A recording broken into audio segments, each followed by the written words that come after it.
Looks like we're about to start. I'm going to throw a tweet out. Hey friends, I'm streaming some live coding and answering your questions on twitch.tv/C#Fritz. Join me join me anytime over the next 2 hours. Alright, tweet that. Cool. How we doing? Can you hear me out there? Drop me a line in the chat if you can hear. Things are sounding good. I'm trying to play some background music. Let me know if you can hear the background music as well. We'll get to that in a second. I'm going to start off with the full screen here so you can see me, because I want to do a couple of announcements before I get into any code. Alright. First things first. This is going to be, I think, my regular schedule. I'm going to be Tuesday, Thursday, and Saturday mornings at 10 a.m. Eastern Time. So if you want to join me and watch as I do some live coding, come check out the stream at that time. I'm thrilled with some of the folks that have jumped on and given me follows here over the past little bit. Gosh, and there's one now, No Op Cat. That's my friend Suze Hinton. Thanks so much for saying hello and dropping by, Suze. How's the music sound? Is it too high? I want it to be in the background and just kind of chill. You know, I'm stealing your term there. I'm sorry. I want it to be, just kind of groovy in the background and available. But I think this is when I'm going to stream. I'm going to try and go for about 2 hours. Very chill. Cool. All right. Confirmation. Thank you. Bob will write some code. I'll answer questions. I've got a couple different, I don't want to call them segments, but different things I want to make sure that I call out each week so that you get a little bit of information. You can learn a little bit. You can see. I'm a program manager. I work for Microsoft. You can see how I do some things. Maybe you learn something. And I'm going to set up to do some pair programming here at some point.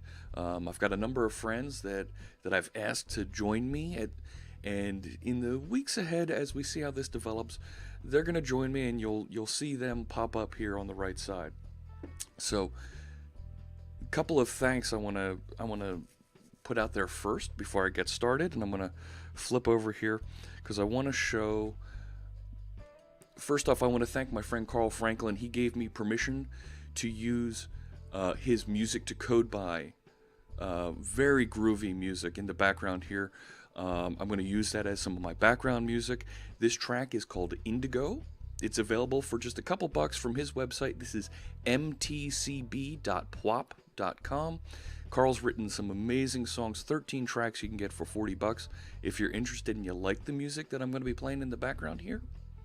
But he's also turned it into an app, and you can get the first 3 tracks for free. If you check out the app, it's in the Google Play and the iTunes stores, free to download. Check it out.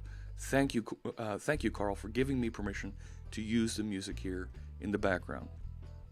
Okay, next, I want to say thank you. I put the followers count up there in the top bar.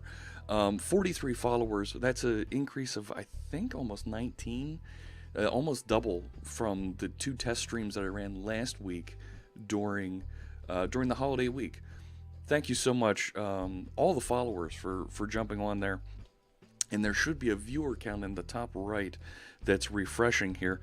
And it's not refreshing for me here. Let me see if I can get that to refresh real quick. And it should show the number of folks that are viewing. I'm seeing 12 here on my dashboard, but it's not counting just yet. We'll see what's going on there and see if that updates at some point here in the morning. So I move things around. I'm trying a slightly different layout, and I'm leaving that empty space above me here on the right side because that's where I'm going to invite people, and that's where they're going to be, and I don't want to change my layout here too much going forward.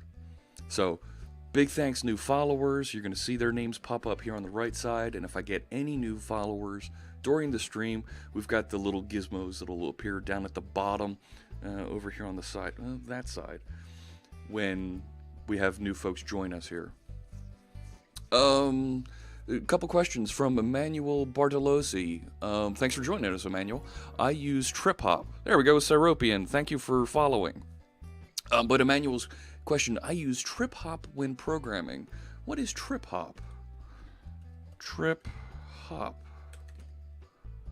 Is that different music? Is that more electronic music originated? Oh, very cool. I do enjoy using, I like using some techno, upbeat, fast music at times to get me, you know, when I want to be aggressive and I want to code fast. I definitely use stuff like that. I was using Daft Punk for a while. That was really cool. Massive Attack you're recommending. Oh, very cool. I'll have to try that. I'm specifically using Carl's music here because this is I really enjoy this. It's groovy. It's at a nice pace to get us in the flow. And it's actually designed to allow you to focus and kind of get into that trance. And it's not fast. That's right. Patholopatati. Oh boy, I'm going to have a hard time. Patholopathy? Thanks for following. Thanks for joining the stream. Bruno Giulio. Tough question. Twitch or Mixer? You know what? I tried Mixer. A couple friends are broadcasting on Mixer, and I really enjoy what you're able to do over on Mixer. Full disclosure, Mixer is owned by Microsoft. I'm not a fan of the user interface yet. It's got a little bit of ways to go. Twitch right now has a significant number of folks that are using it, a great audience. So I decided to start with Twitch. If Mixer looks a little bit better and we can use that and get some advantages out of it, I'll certainly consider and roll over to Mixer. Some of my colleagues are being asked to broadcast to try out Mixer and see what they think. As a consumer, I don't think it's as polished an experience as Twitch just yet. So, okay, hats. So I've got a thing that I like to talk about each week. I've got a collection of ball caps, and each episode I like to wear a different hat. Oh, Bruno, got to know my channel through Twitter. Thanks so much, Bruno. I appreciate you joining. So I like to wear a different hat each stream. This time, this is an old hat. This is a hat I got in 2008. It says, certified, I am, you're not. So, the story goes, back in 2008, I went to my first Tech Ed, right? Tech Ed's the big conference Microsoft runs for training and to get people up to speed on their technologies, particularly folks that are more, now they would call it DevOps, but IT or developer-oriented, but primarily IT. And 2008 was my first opportunity to go to a tech conference. My boss at the time said, hey, Jeff, where do you want to go? Christo, thanks for the follow. I appreciate you joining me here. Look forward to seeing your questions over in the chat. So my boss said, where do you want to go? We'll send you to a conference, you get some training. It was the first time I was offered to go to any training in almost 10 years of working in the industry. And I said, oh, you know what? I've heard great things about Tech Ed. I want to go to Tech Ed. So I went to Tech Ed in Orlando in 2008. And I said, while I was there, you know what? Let me spend some time reading and learning. I want to get a certification. I've never done a certification. It's going to cost me a couple bucks to go do it. You know, I can foot that bill, and it'll give me some credibility at the office. And I went and I studied and I took my certification test at Tech Ed for C#. And that's a little bit towards the name C# Fritz. I took the exam and I passed. And they had a gift there where if you passed a certification test at Tech Ed, you got a hat. And there were several different ones. I think I have 2 of them. I'll have to look and see if I can find the other one. But I got this one, certified I am, you're not. And I came back to the office on Monday and I said, hey, I got my certification. I showed, here's my certification from Microsoft. I'm certified in C#. I'm now officially an expert. Pensive Goat, thanks for following. That's great. Gosh, that puts me at how many followers? 43? 45. Awesome. Thank you. So I talked to the boss. I say, hey, I got my certification. Here it is. I got this cool hat. Isn't that neat? And they looked at me and they said, so what? That didn't change anything. So to my boss at the time, and he was an older guy, and he said, you know what? I've got 30 years in this business. that certification means nothing to me. But you know what? It meant something to my next employer. And when I had that on my resume, that really meant something to them. But to these folks, it didn't mean too much. So I think when you look at building a resume and you look at doing things now, certainly the amount of open source code you've written, your contributions to the community rank very highly. Being able to see code that you've written will go a long way toward building reputation and getting you into another job. Pensive Goat saw me on No Opcat's Twitter. So on Suze's Twitter. Cool. Are certs useful for programmers? I think so. I do think they are to an extent, but I definitely think the amount of code that you've published that's open source folks can see on places like GitHub are extremely valuable. I can look at and see, here's the code that you've written and that you're responsible for. That goes a long way with me as a hiring manager.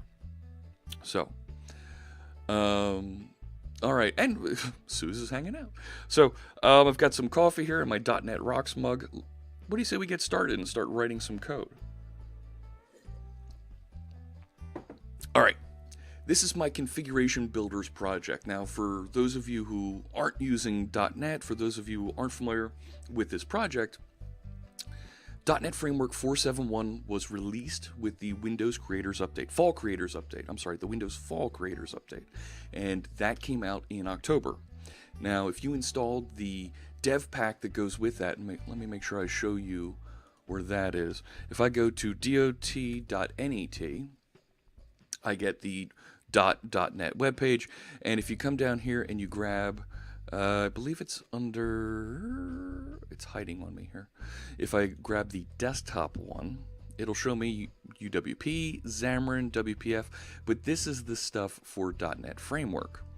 I'll go to Downloads, and you can grab .NET Framework 4.7.1, but make sure you download the developer pack, because we don't have an install inside Visual Studio just yet. The next version of Visual Studio, and that install will contain stuff to get .NET Framework into Visual Studio automatically for you. What do we have over here? Robert Lee Plummer Jr. Very cool blurb about GitHub as a resume. Yeah, right. And to be honest, Robert, a job that I was applying for before I worked at Telerik, my employer before Microsoft, I interviewed for a job, and folks wanted me to write some code and submit a pull request on Bitbucket at the time. And they wanted to see what type of code I wrote, not only what type of code I wrote, but how I used Mercurial was what they preferred. So they said, use Mercurial. And it told a lot of things to me about their organization, about how they evaluated my code. And when they evaluated my code, they saw a lot about how I wrote. I've been meaning to upload some of my small projects to GitHub, like even just user scripts. Absolutely. User scripts, I've seen some folks upload some of their Unix configuration, some of their Linux, bash RC scripts, that type of thing, that kind of tell a little bit about you, things that you're interested in using and configuring right off the get-go. So .NET 4.7.1 came with Fall Creators Update. You can install it. It runs with Visual Studio. And now if I go into Visual Studio, it's now available as one of my new project options because I installed the developer pack that comes with this. So now .NET Framework 4.7.1 is available for me to choose whether I'm building for any of these project types. Now, I have this project called Configuration Builders that I'm working on.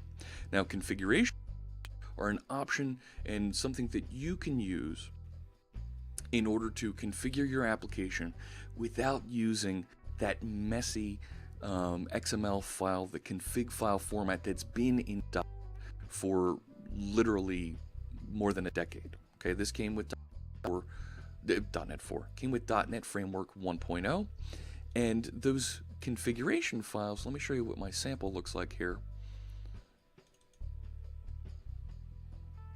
Right, so this configuration file, you would have app settings here that have all these things running, and it's just a key value pair, and it's a pain in the neck to manage, and it's in XML, and folks are a little anti-XML these days.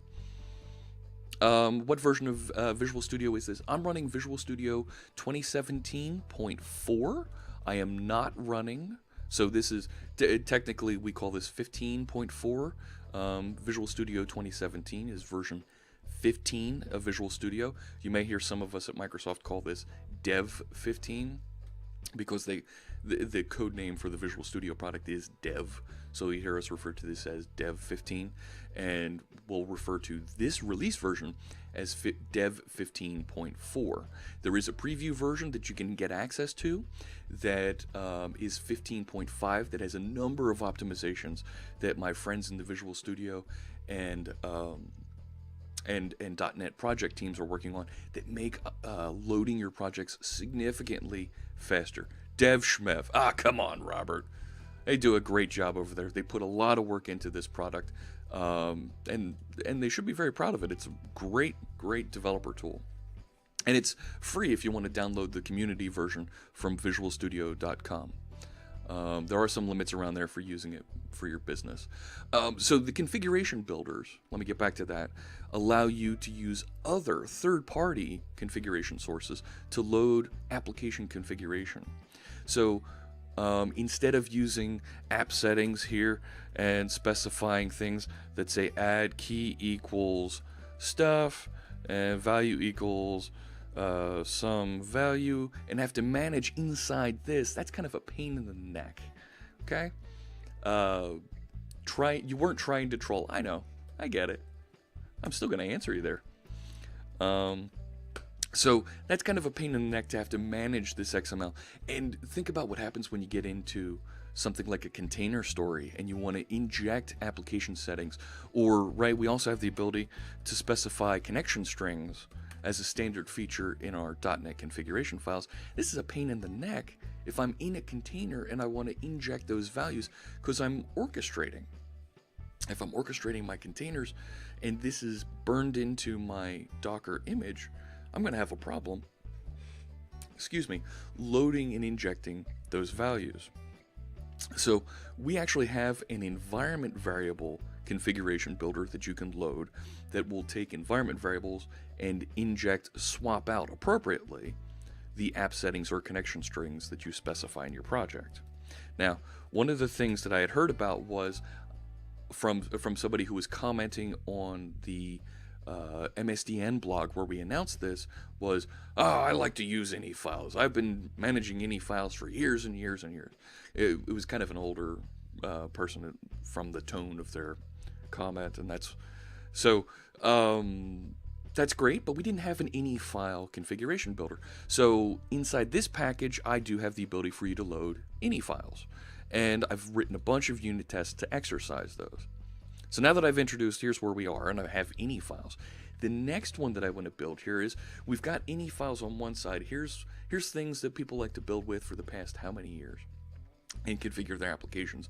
Well, let's go to the other side where people don't like to configure with JSON or XML. They don't like having to put markup in their configuration files. They want to write with YAML, yet another markup language. And let's use YAML as a configuration builder that we can load up here. So that's what I want to do today. I want to build a YAML configuration builder so that I can load up configuration directly from YAML. It's a simple markup language. Let's see, Pensive Goat, does MS use a lot of NuGet? Absolutely. In fact, one of the directions, so I manage the ASP.NET Web Forums team at the time of this recording. I also manage WCF, and I'm involved with a lot of the community stuff that we're doing around the .NET frameworks and a bit with Visual Studio. And what we've done, because .NET Framework is kind of coupled, it's kind of coupled to Windows. It's not just kind of, it is, right? We ship a new .NET Framework version with every version of Windows. So whenever there's a new Windows, you hear them talk about, we're going to have a new version of Windows, and here's when it's coming out. There's a new version of .NET Framework that comes with it. The problem that we're running into is we can't remove things from .NET Framework. We can't upgrade things in .NET Framework quickly. And if we want to deploy things and make them available to you as soon as they're available, and we want to be able to test and repeat, we don't want you to wait for a patch Tuesday to get that stuff, that goodness, right? Let's deliver hooks. Let's deliver plugins like Configuration Builders API in .NET 4.7.1, and we'll deliver specific implementations through NuGet. This way, if we want to update things, if we've got new features, we can push those out to NuGet. You get them as soon as they're available. You'll see a blog post, a tweet from folks like me, from folks like my colleagues, John Galloway, maybe a Scott Hanselman, talking about great new features that you can download and install. And of course, we're delivering the .NET Core framework and .NET Standard completely over NuGet so that it isn't coupled and bound to Windows, and that gives us freedom to do a bunch of different things. What do we have here? Krylus. C# Fritz, when you started to use email day-to-day? Come on now. I've been using email day-to-day since college.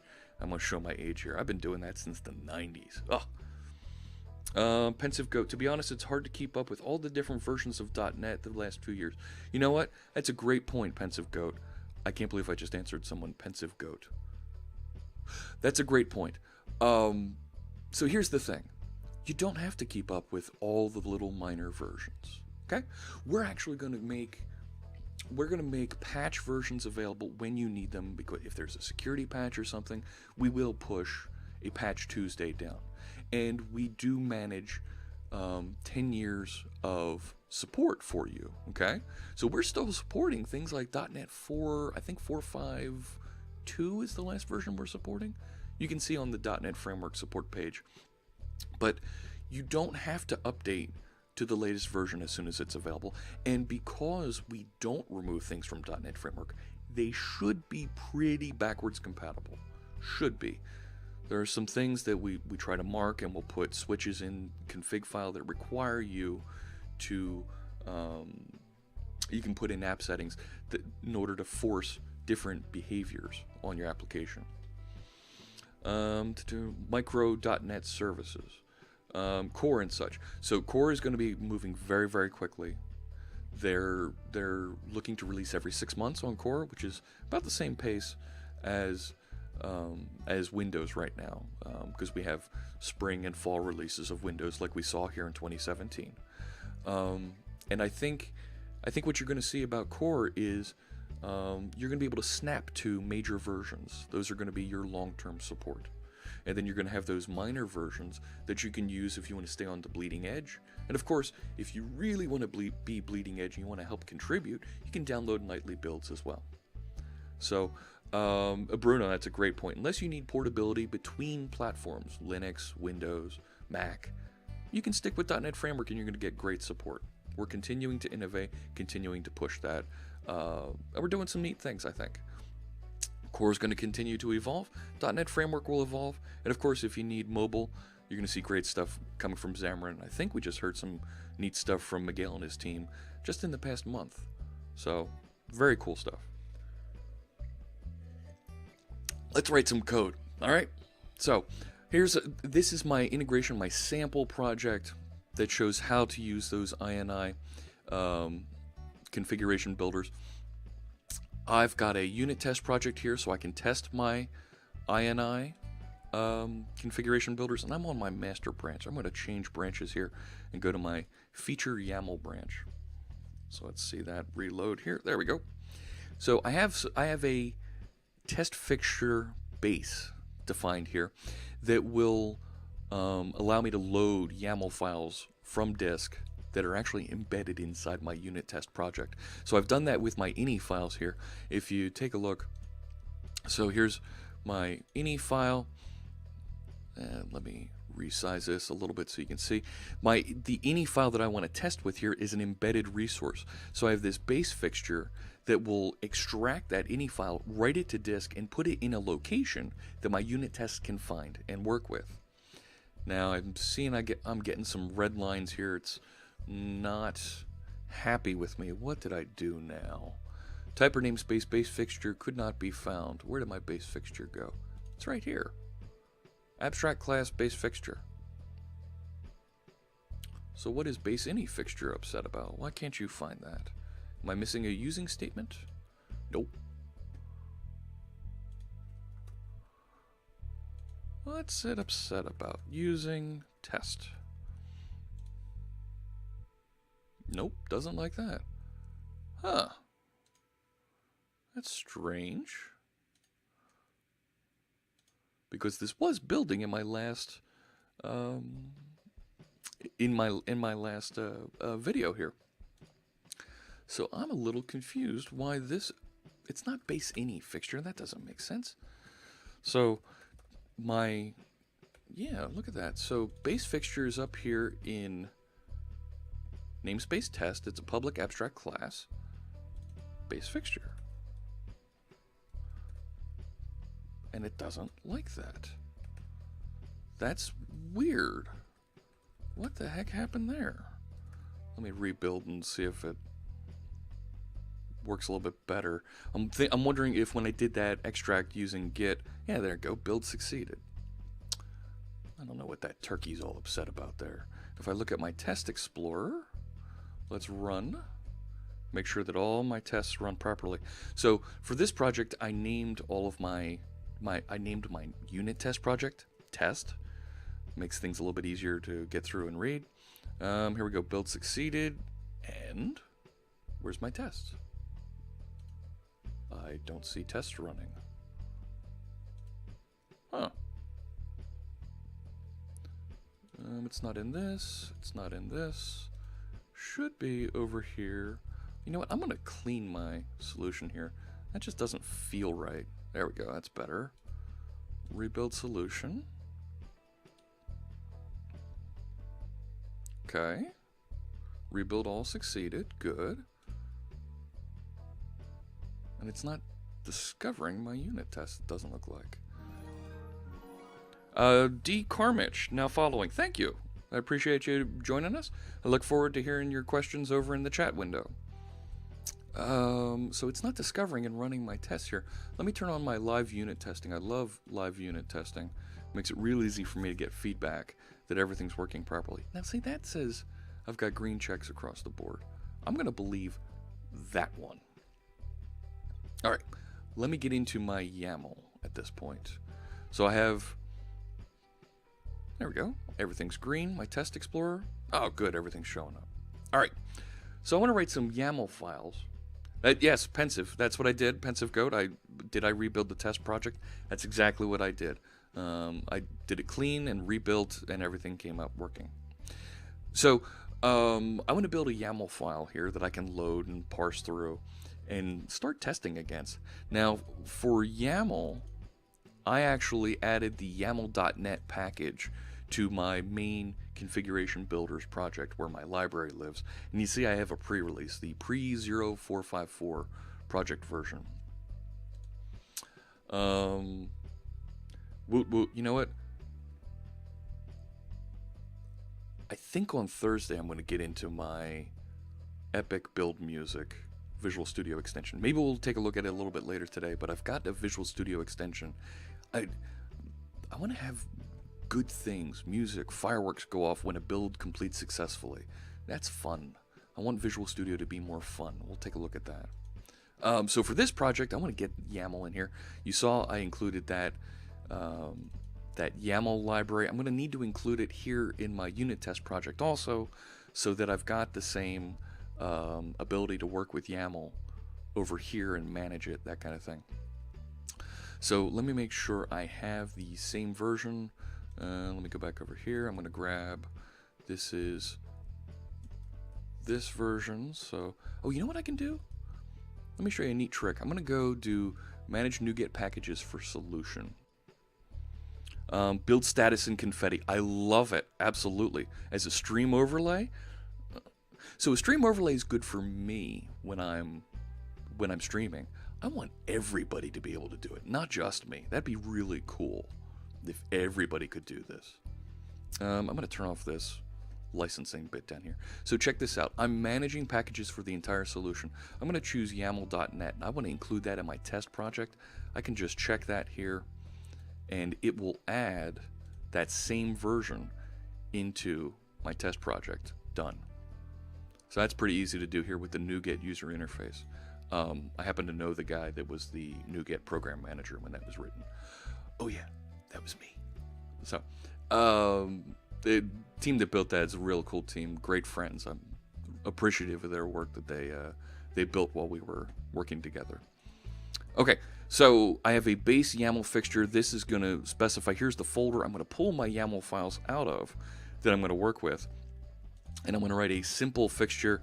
I want to make sure that I specify the config file name that I'm going to load for this test. This is something I wrote, so I'm going to call this simple.yml. That's the YAML. Twitch extensions, it might be possible to do that. Absolutely, it is possible to do that. I think you're right. But I want to make sure everybody gets it. It would be cool to do that in Twitch, and I'm sure other live coders that are using other editors would love that. And gosh, it'd be great if Visual Studio Code could do that. So other folks who prefer VI and not Visual Studio Code and are listening in on this stream, could use an extension when they're building their JavaScript or building their C# and get that cool confetti effect in the stream. That might be neat. I want to start with Visual Studio. Get my Visual Studio friends to get that, and then maybe we can build something that works with Twitch.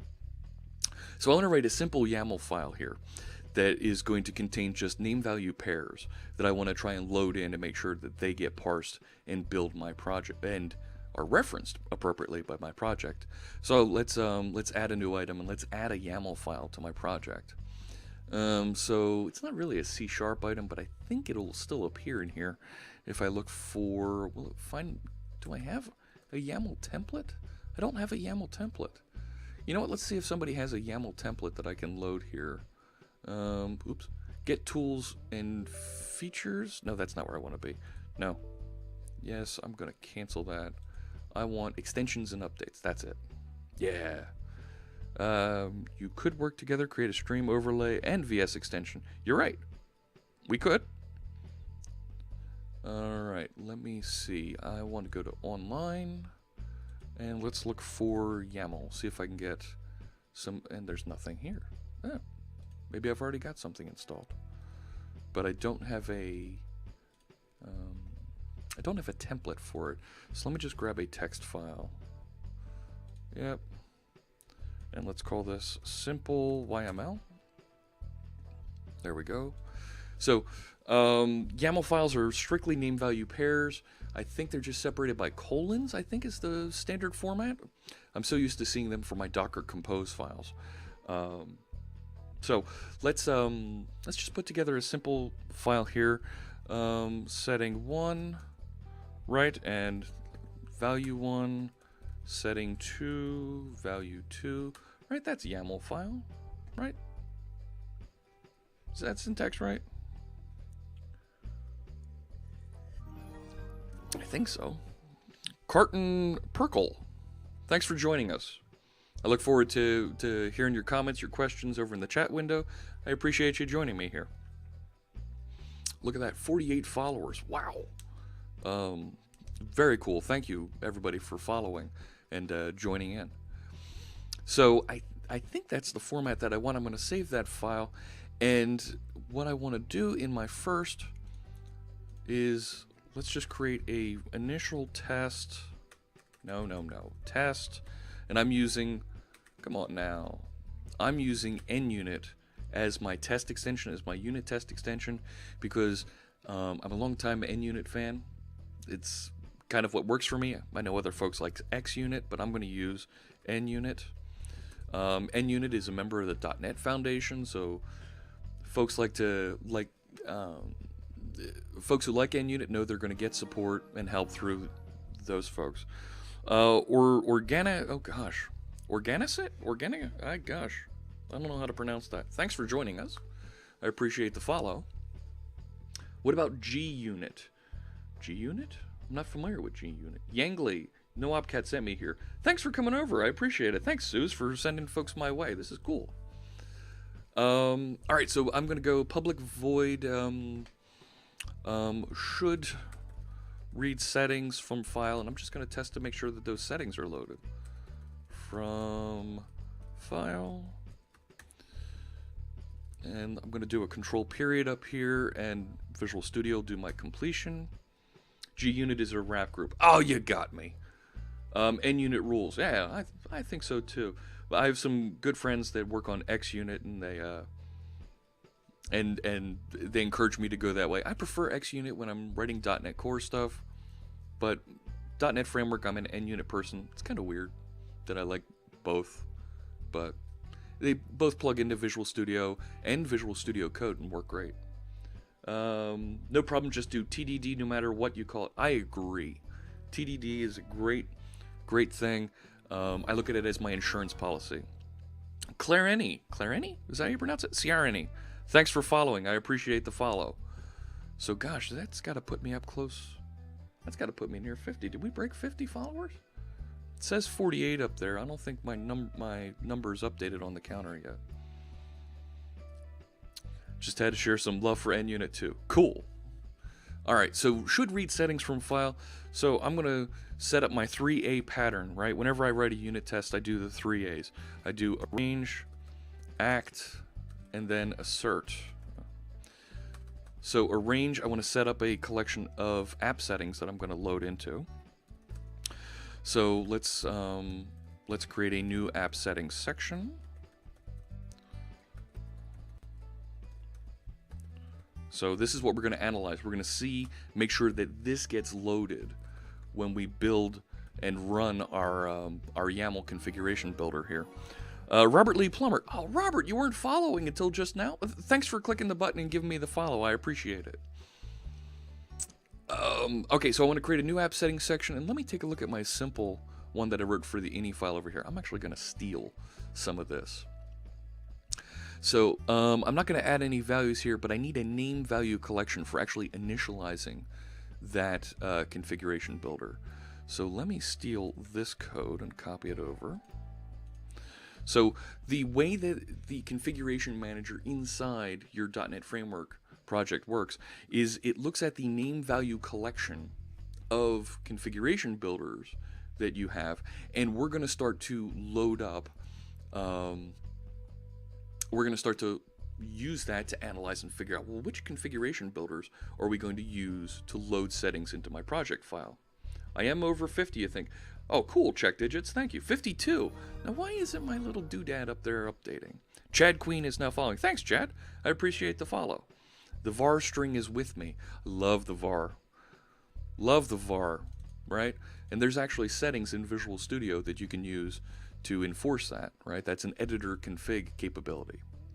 So let me change this to my YAML configuration builder. I've created a constant over here where I want to specify the location of my YAML file I want to load. Excuse me, coffee's giving me a little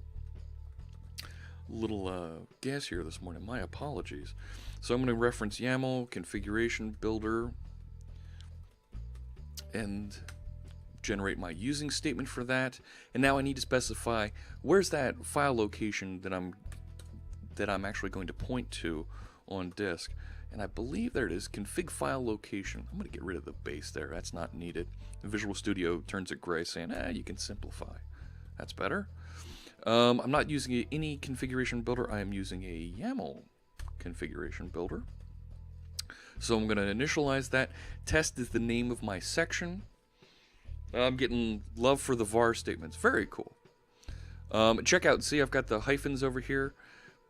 This means it hasn't actually run the test yet. It hasn't gotten here. I've actually got some red X's saying that I'm running into a build problem here. I know what this is. Let's fix that before I go any further. The red X's, if I take a look at my test explorer, it's going to show me exactly what the errors are. And if I take a look at this, object reference not set to an instance of an object. Now what's going on there, I created that simple YAML file, and I forgot to mark it as an embedded resource. So let me do that. And I'm going to do a Control-Shift-S to save all files in my project and my solution file so that all gets updated at the same time. Oh, there we go up top. My counter updated. It says 52 now. Thank you so much, everybody. I appreciate that. So now these should turn green the next time that test runs, shouldn't it? Shouldn't it? Run that test. Right? Because it's gonna get through here. I'm still getting a red. Let me just do a quick check. see where it is erroring out, just because I haven't even gotten my test executing yet. I want to make sure that that's working. The other thing I'm looking at here is, you know what, I haven't marked this as a test fixture. Is that what I'm missing? I bet you that's it. I bet that's what I missed here. Let's mark that as a test fixture. Isn't it required to change to copy if new? Well, you know what, Bruno? You're kind of right there. So I'm saying embedded resource. I don't want it to copy it to the output directory. I'm going to extract this from my DLL. That way, when AppVer runs my build, it's just there and available for me when it builds. It'll extract it no matter where it's located. So let me save that. I'm going to rebuild my solution, and I want to just make sure. Gosh, I don't know where I'm erroring out here. So my base YAML fixture is built on top of my base fixture. What did I do wrong? So here, you can check this out. You can see the red X's, exactly where things aren't working properly. And it looks like something's not working properly here. So let's take a look at that. Now I'm going to run my debugger. I can run it against my unit tests. Actually, right-click here, and I can say debug selected test. And it'll start running the test, and there. So, yeah, Bruno. You know what? I used to do that a lot also, but I want to be able to hide my configuration. I want to be able to hide that so that it just appears and travels with me. Now, it's not actually, the debugger isn't hitting here. I'm not getting it to stop. That's weird, huh?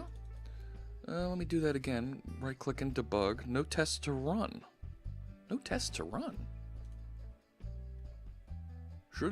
Test YAML simple should read settings from file. What did I do wrong? There's a test. So, and it's marked as a test fixture. And base YAML fixture. Let's take a look at that. I'm going to do an F12 to just bounce into that file. Go to definition is what that does. I'm going to put a break here. And let's debug that. It still doesn't like it. It's telling me no tests to run. That's really weird. Alright, let me try this. I'm going to get rid of my simple ini file up here. I'm going to go to this. What happens if I click debug on? Still no test to run. That's weird. Let me clean my solutions again. Null check. I don't know. You know what? I don't know. Let's see. Let's see. Here we go. Look, the live unit testing is doing something here. Resumed build completed. Okay. I'm wondering if I've got it in some sort of a mixed state here. But it's telling me that these are covered, and this should certainly be executing as a test. You know what? Let me do this just to make sure that I'm not in some sort of a bad state. I'm going to close the solution and reopen it just to make sure that we're in a good place. Here we go. Alright, there's my test fixture. Let's see my test explorer run. Build succeeded. Come on now, fellas. Come on. This is a simple project. We should be able to build this quickly. 0 tests found. Alright, now somebody's playing with me. Clean solution. Good. Rebuild solution. And okay, 3 succeeded. It got my sample, my test DLL, my sample ini. If I say run all, it's not finding. Did something happen here? I've got my test adapter installed. Okay. I guess I need to restart the live test. Let me take a look. You're right. Let me start that. But the test explorer should still... There we go. All right. Now, should read, we're still collecting failure details. Please try again later. Ugh. All right, debug. Try this now. I'm not getting the orange bar that the debugger is attaching. Epic music plays. Yes, it is epic music. I enjoy this. But why isn't it hooking and finding? Right? I'm not even getting into any of this code yet. That's fine.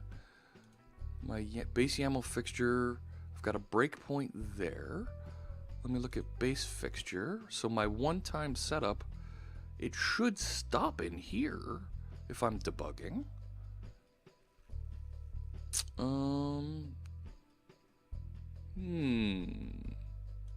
What's going on up here? I don't want to look at that. Go away.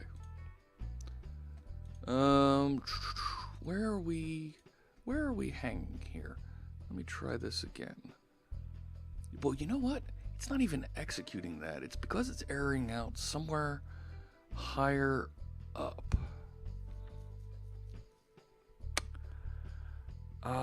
Isn't there a way? Let me go into base fixture. I believe there's a way to use the system diagnostics debugger and to actually force a break. There it is. Right? I'm annoyed now. I'm gonna force a break. Sky Hoshi, hey Jeff, thanks for casting. Thanks for joining me. I appreciate you coming over and watching today. Oh, wait a sec. Now all my tests are passing. That's not a good sign. When tests work, when nothing's changed, I get a little, right? What changed there? I didn't think I changed anything. Let me comment that out. Resave. Now you can see my live unit test is going and rebuilding and rerunning my unit tests here. Let's see what that says. Okay. What do we think here? Looks like Stephen Vore. Steve, gosh, former coworker, thanks for joining us. I don't know why the little gizmo on the bottom didn't light up here, but thanks so much. Doesn't that method always force the break? Yes, it does. It absolutely does, and that's what I was trying to do, was try and force the break and see what's going on. And my live unit tests are running here in the background, building 3 projects, but it's not coming back for some reason. Let me take a look at my live unit testing. I'm gonna go to my options here. I think start live unit testing on solution load. Well, it's not gonna let me do that because it's running right now. So why don't I exit the method? I could. I wanted to get the debugger to attach so I could see exactly where it's erroring out and get a little bit more detail on that error message. You're right. So why is this not failing? I know, right? Ugh. Let's see. Test case timeout, 30 seconds. Maximum number of test processes. Memory cap. Yeah. And it won't let me stop. And it's kind of hanging here. I'm confused what's going on. Story of my life. Yeah, I know what you mean. Gosh. I'm writing a test to see it fail. I want to see it fail, and it's not failing. I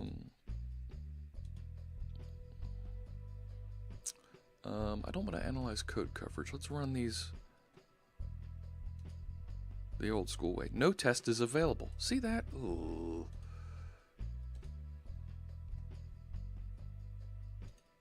So live unit testing paused, resumed, build completed. I'm going to turn off live unit testing for a second, just to see if we can get my tests to appear and show that they're running properly. Build succeeded, okay. Show me in the test explorer now. Stopping. Ugh. Ugh. I don't know. I've done something here where I've thrown it into a state. Tell you what, I am going to close Visual Studio and restart it just so I can force some of these background processes to go away.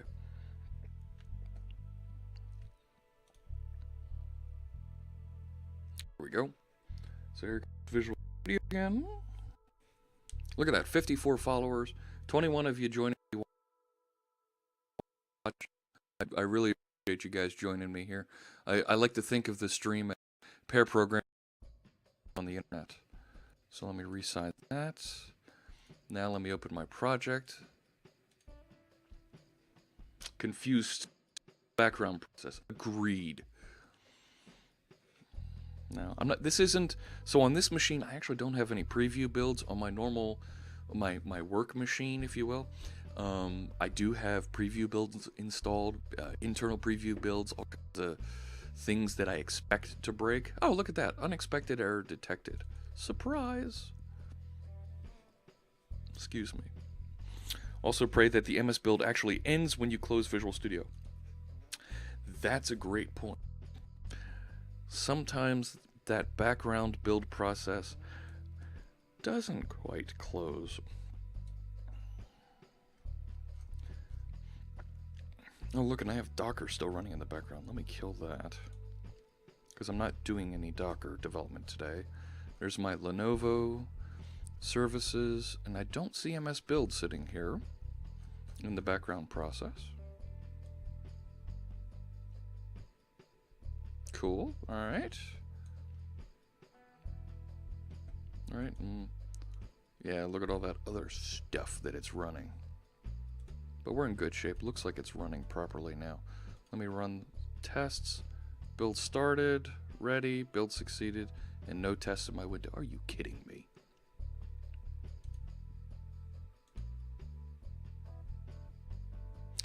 I'm going to move on and keep going with this, and hopefully it catches up. I expect to see some tests running there at some point, right?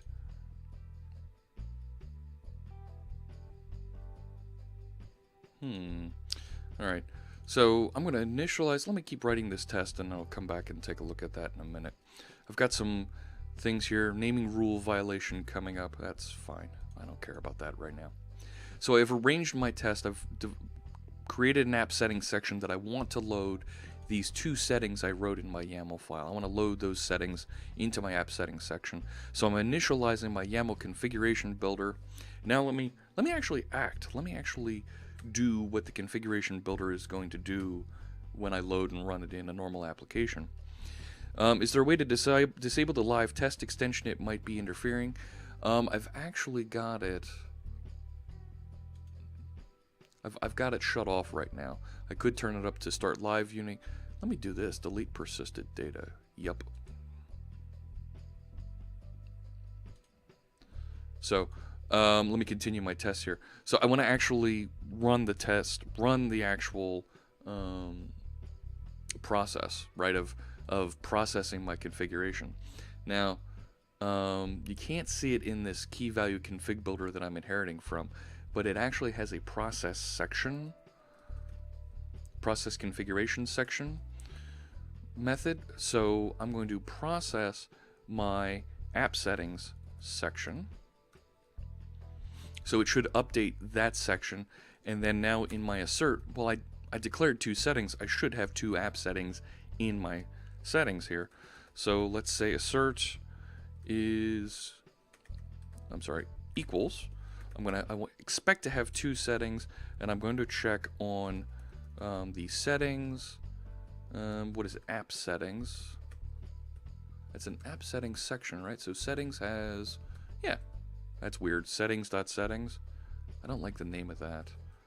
I'm going to rename this. I'm going to do a F2 on this, and I'm going to rename this to app settings. And that renamed all my references there for me. So let's do settings.settings count. Did not load the YAML settings into the app settings section. I like to have very descriptive messages so that I know exactly why it didn't work. Is that SQL TJ? or SQLTJ. Thanks for following. I appreciate you joining us today. Settings, configs, options, choices. I know, right? You get all these weird methods and properties. Do not use assert r equal. Oh, fine. There we go. So now I should get an appropriate test message that didn't work. I'm going to turn on live unit testing now that I deleted settings. Yes, it is SQL TJ. Now, do you pronounce it SQL or SQL? Right, I know a number of Microsoft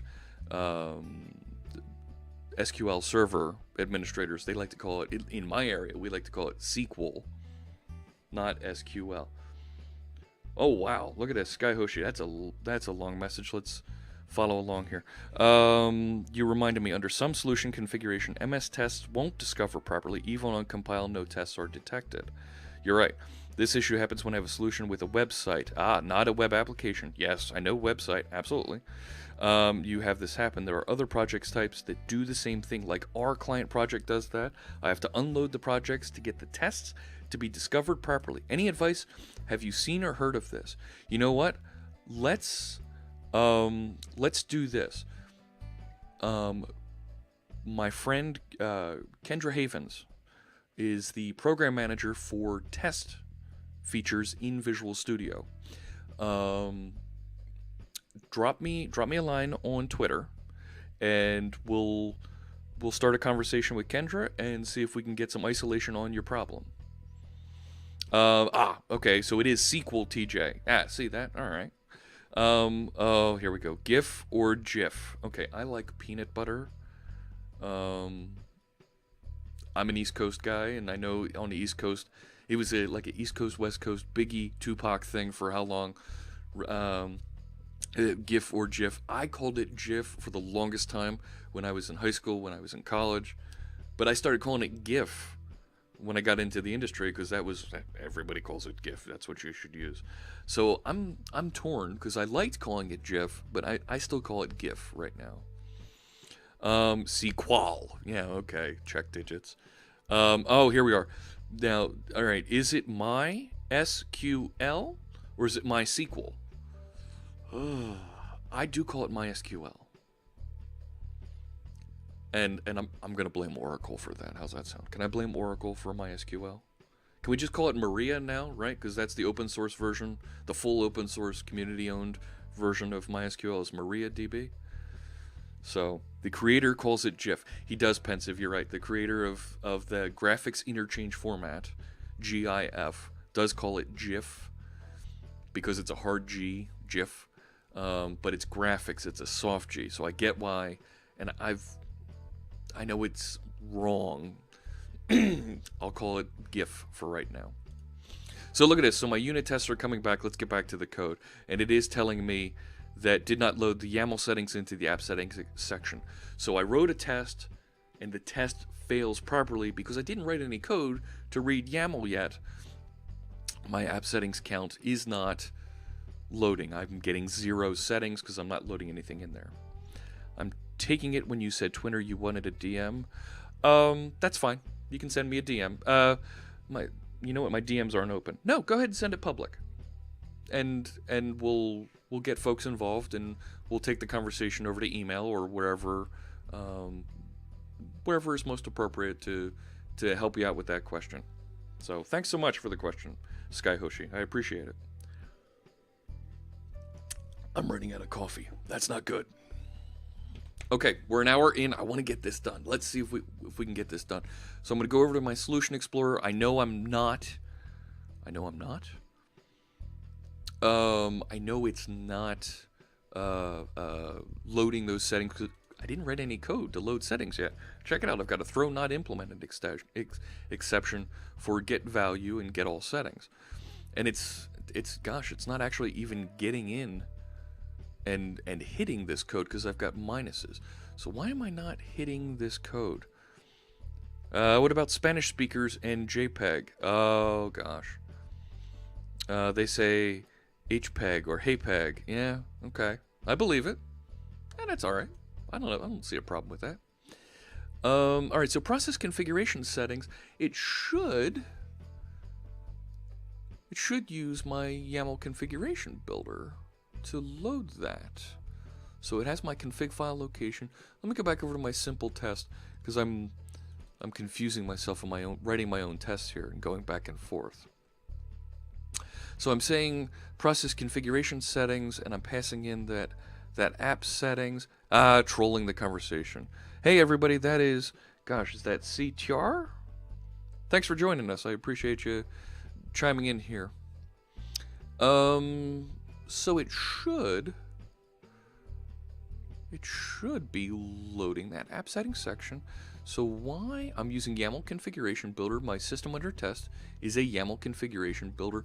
So it should be processing the configuration section and appropriately loading from key value pair here. Let me look at my any configuration builder. I'm kind of blanking here what I'm doing wrong. So I haven't initialized my my configuration builder yet to point to my my YAML file on disk, so I know where to load it from. That's probably something good here that I need to dial in and make sure that I'm doing here, because I am saying this initialize, and it's actually hitting the base configuration builder, and I have a feeling that's what's going on here, is that it's hitting this and it's not doing what I expect it to do. So let me override my initialization method first here.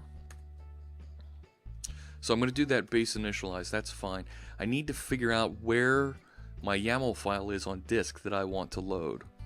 So I'm going to steal some code from my ini one here. So base initialize, I did that first here. Let's move that up. I'm going to do an alt up and move that line up. So in Visual Studio, in case you didn't know, you can use the alt up and down buttons, and you can move whatever the current line of code or the selected lines of code are. You can move them up and down easily. Oh, this is good. Yeah, I should definitely make sure that my location tag is present before any code executes. And I had a test for initialize on my ini. Let me come back to that. I should write a test for that. Let me do this. Let me capture the location, and yeah, let me do this. I'm just going to copy this over and cheat a little bit here, because I have very much the same approach. I'm not going to do any work with section tag just yet. Now, so I was doing an ini data processor to process and handle my ini data. I need a YAML parser in order to load this. Now, what's my YAML parser? How do I use that from my, what was it, YAML.net? So let me go over to NuGet, and let me look up, because I don't know how to use that library. That was YAML.net. And I'm going to go find the project page for this and see what the syntax is to start reading and using YAML content. Okay, so install package, license, it's MIT, good. Let's go to samples page, load a YAML stream, fantastic. Okay, new string reader document, new YAML stream, YAML.load. And examine the stream for each entry, list all the items. Okay, so I need a YAML stream that's going to load from a string reader for that document. Okay, all right. And document looks very YAML-ish. That's fine. So let's do this. So let's create a string reader. I'll call it SR, is new string reader, right? Control period. Yep, system IO. And I need to load in, I need to point to that actual, I don't want a string reader, do I? I want a stream reader, I think. So I can point to a file on disk. There it is, path. So I need to grab that file location. That's what I'm using this location tag, right? That's location of it on disk. So let's grab that location to read from. And then my sample here says create a new YAML stream and then load from there. All right. So I'm going to continue to call this parser just because that feels right. So we'll say new YAML stream, control period. I'll get my doodad there, and it wants to load YAML documents. That's not right. Is that what I wanted? No. That's the wrong one, isn't it? Let me do control period. Yes, this, yeah, okay, I guess that works. So then can I just load my stream reader? No, it doesn't like that. String reader, document, YAML equals new YAML stream. Oh, YAML.load. Okay. All right, so we will say parser.load. And then there it is, text reader input. I need a text reader, not a stream reader. Can I just change this to a text reader? Right, does text reader? No. I need a, oh gosh, here we go. If it's a stream reader, right, a stream reader is not a, oh, it is a text reader. Okay, I can do that. I always get confused between those. All right, so I've loaded that into my YAML stream. All right, so I have a YAML stream, and I want to turn that into this document that I'm going to run against. So it's saying YAML.documents0 is a YAML mapping node. I need both, Robert's saying. I think you're right. So it loaded this. So is it parser dot, let's see here, parser dot, I did load, so do I have documents? There we go. So I should have a 0 with document, right? It's an I list of documents. Okay, so if I call this, let's create a property for this. This dot YAML doc equals, and I'm going to create that as a field. Yep, that works for me. And now I can remove the this. All right. So now I have my YAML doc sitting there. Let's yeah, Robert gets confused with the streams also. I agree. It's confusing. Okay, I still have minuses here where it doesn't look like it's running my test. Not that one. That's my ini configuration. Here's my YAML one.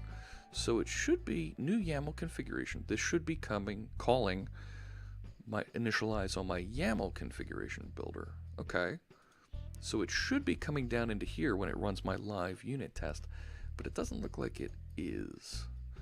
I'm going to put a debug there just to make sure this is running properly. I'm going to say debug and just take a look here because I'm paranoid. So build started, and it's not like I'm coding in front of the web, right? And now look at that, my debugger isn't going to snap there. Well, that's disappointing. All right. So what is going on that I'm not getting my initialize to run? Let me clean my solution again. Looks like it's running tests. Because what I should be able to do at this point, come on, what's it doing? I'm not sure. Did I lock up my live unit tests again? Let me go back to live unit tests. Let me say stop. And I'm going to go options, delete that persisted data. Yep. And I'm going to go back into test. Let me look at my test settings. Run tests after build, select test settings file. That's fine. Keep test execution engine running. I think that works.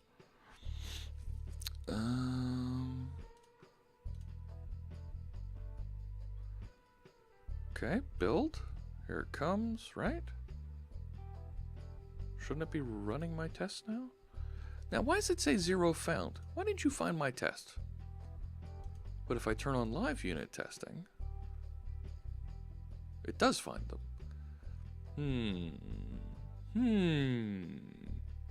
And it, actually, I don't even, my gutter didn't light up yet with my test information. There we go. All right, so should read settings. I'm still getting 0 here. Ah, there we go. Now I've got my red X's coming through, and it's not hitting these yet, where it's trying to get the value. I think I know what I've done here. I think I know what I'm missing. If you look at my ini configuration, I'm actually replacing in my simple one here, I'm actually replacing this value because I've inside my default configuration here, I have two different ways that I can read my configuration with the configuration builder. There's strict mode and greedy mode. Now, strict mode says replace settings that exist, and greedy mode says add all settings, no matter whether they exist or not. So I think I need to add the settings that I want here if I want it to load that way, or I need to specify that my load mode is greedy. So I think for this, let me just do a test. Let me change my test, and instead of making sure that it loads up the two settings, let me make sure that it loads that initial setting that I defined in my YAML file. Let me make sure it loads setting 1 to be value 1. So I'm going to change my setting here. So let's say app settings.settings add, and then I've got a key and a value. So we called it setting 1 and value 1, so it'll be setting 1, and instead of value 1, let's call it inline value. That way I know it changes. So let me make sure that it sets it to value 1, and I will check app settings, and I will check setting 1.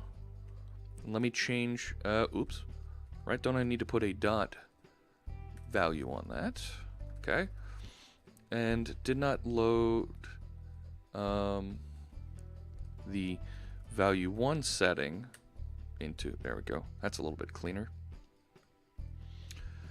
And let me save that, and we should have those unit tests run here. Come on, tests. Go, go, go, go, go. There we go. All right, so it stopped, it errored out here, and it should be erroring out there now because, there we go. So now it's stopping here, throw not implemented exception, because I don't tell it how to get the value for a given key. So let's start doing that now. So what I want to do is, right, I could cheat and just make sure this says return value 1. Right, if I do the minimum needed to make sure that your unit tests pass, if I say return value 1, see that my unit tests do work, which, while that's nice, that doesn't actually verify the setting from the document. So let's actually go through, find that appropriate key inside my YAML doc, and return the appropriate value. So let me see if we go all nodes, and then is there a select or something, or a first, or a where? Is there a where? Let's do where. Where sounds good. So I'm going to search for a node where, I guess it's tag. What is that? Ungello? I love the use of the ones. Is that Ungello? Is now following. Thanks so much for following, Ungello. Is that? I'm guessing that's it. I hope you have you learned something and you ask a couple questions here, and I can help you out. So I'm going to check where the tag equals the key, and can I just return? Let me see, what do we got here? If I do that, if I say first or default on that, and then I want to make sure I get, what is end? End is the mark. I don't want the end. What's tag? the tag of the node. Let's see what that does. Let's see. Skyhoshi says live coding is to live testing. Yeah, absolutely. Live testing, a lot of different things here. In your experience, how deep or complex should we consider making our unit tests? Should we be testing for everything we can think of? That's a good question. I like to think of writing unit tests that are just enough to keep you secure in your code and that you've actually delivered the feature that you said you were going to. I like to also write unit tests that I like to write unit tests for help desk tickets. That way I know when I've solved the help desk ticket, I write a unit test that does exactly what the help desk ticket explains, right? That trouble ticket that folks open. And if when that test is satisfied, I know I've fixed the bug. And going forward, when other folks are working on other fixes, they know when their code is fixed and they didn't break my code. So it's that insurance policy. I like to refer to unit testing as insurance policy. Space Shot, that's my buddy Chris. If nothing matches, he says, I'll get a null reference waiting to happen. He's been caught in moderation here. I'm going to allow that. There we go. And Angelo, that's correct. So just a quick note, folks. I did turn on the moderation. I turned it on high just because I don't want any cussing on the stream. I don't want anything that's not friendly for younger ears. So, yeah, I'm not sure why it got caught in the moderation. That doesn't look like it should have been moderated. But I don't want to offend anybody. I don't want to get any... I don't want to get into any scenarios where there's any problems there. Null, maybe. You're right. There's all kinds of things that could be... that could also trip this, but I'm trying to write the simplest code to make sure that this fires before I need to write anything more complex. So where the tag equals the key they requested, first or default, yeah, you're right, that would return a null. Gets or sets the tag of the node. Oh, please tell me that I can get the debugger to come down and run in there. Please. I'd love the debugger to attach. Build started, ready, succeeded, and it's not going to attach. Drat. Let's see here. What can I do to try and work around this and get that debugger to attach? I'm going to try and fire it directly. Debugger dot break. Let's see if I can get it to... Let me see if I can get that to break directly. Nope. For some reason, that Test Explorer isn't attaching the debugger when I'm running the tests here in this model, and I don't know why. That's weird. It alerts you to think, how do I want the experience to be for the consumer? You're right. You're right. Where end tag equals key, first or default. That's right. So if I'm going after all nodes... so that should go find everything.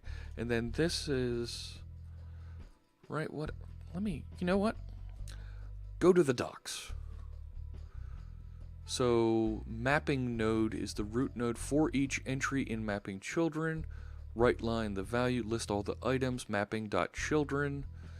Ugh.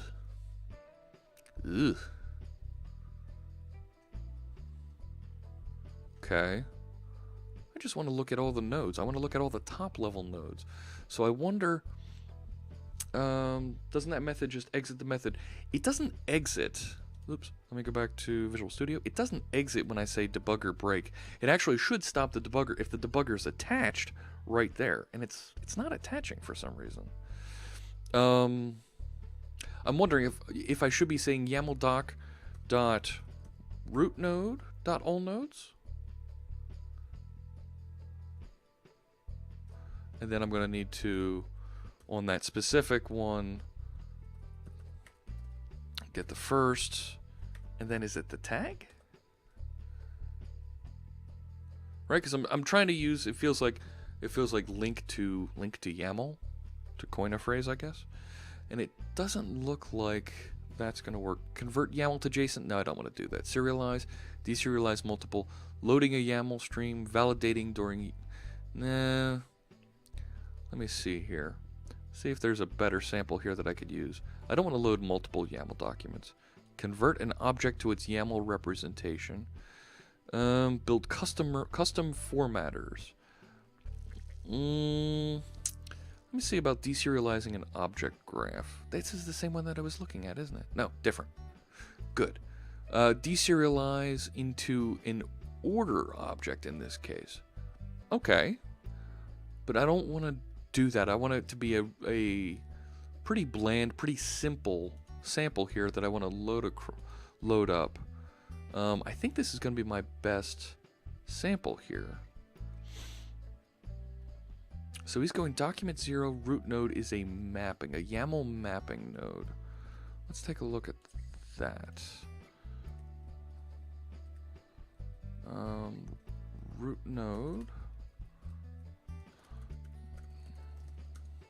right, equals this, and go away, breakpoint. So root node is a YAML node, but he calls it a YAML mapping node. All right, let's do that. YAML mapping node. What does that give me? So if I say mapping node,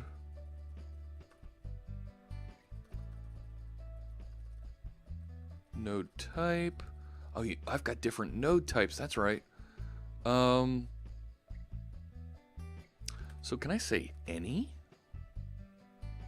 It's gonna look at the key value pair. Maybe we're onto something here.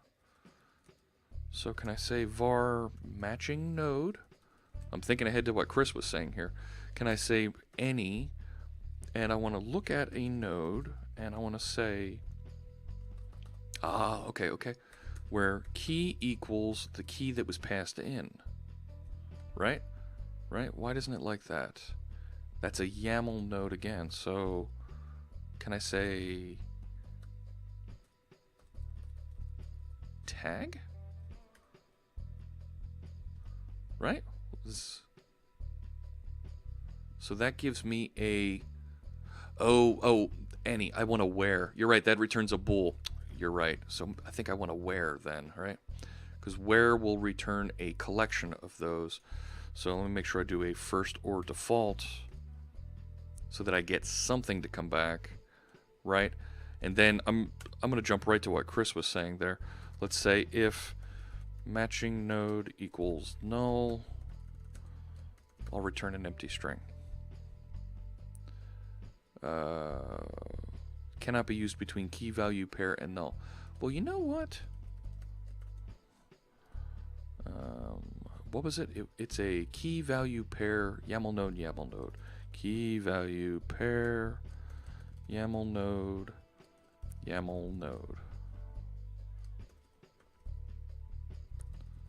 Oh, tartar sauce. Why doesn't it like that? First or default condition. Yep. Which is a where. Okay, I see where you're going. Let's do this. I like that. I'm going to move my first or default here instead of doing the where. So I should, first or default should be, I should be able to test that against null, right? Nope, doesn't like it. Am I, oh, you know what? I'm missing another paren. And it still doesn't like that default. You know what? I'm confusing myself right now. I'm going to come back to that in just a minute. Semantically the same, but makes you feel cooler. Yes, right? This is code golf. I'm writing less code. So let me return matching node dot. Am I going to be able to get value dot tag? Is that going to work? Is that going to give me... What does first or default return here? So this returns a key value pair of YAML node. And I tried checking that against default, and it didn't work. So now it's telling me I've got this test get value, system null reference exception, object reference not set to an instance of an object. Alright, tough guy. So let's do this. I know that NUnit will capture what I write out to the console.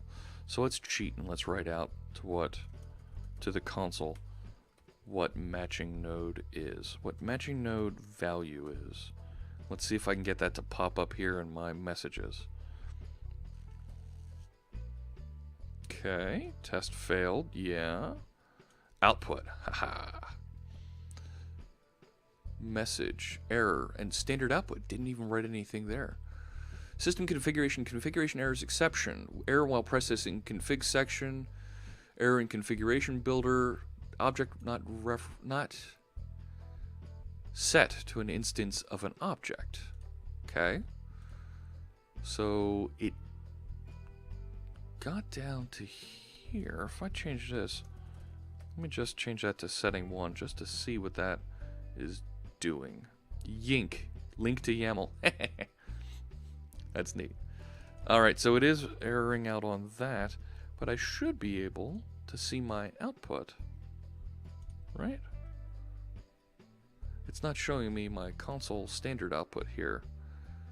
That's going to be annoying. The value is null now? Oh, is... Okay. Ah.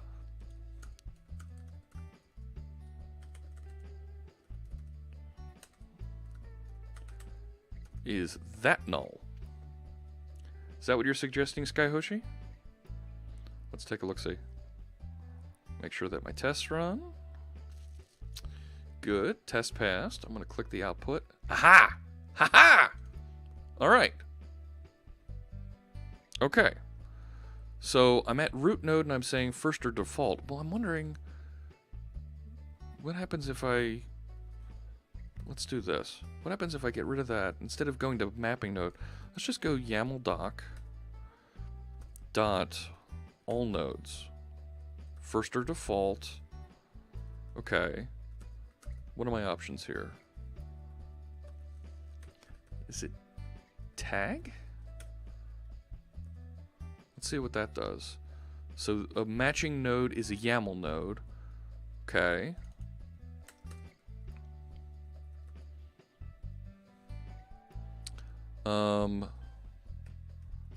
Is it gets or sets the tag? So the tag I'm thinking is the same as the key. What's no, I don't want to do any visit things.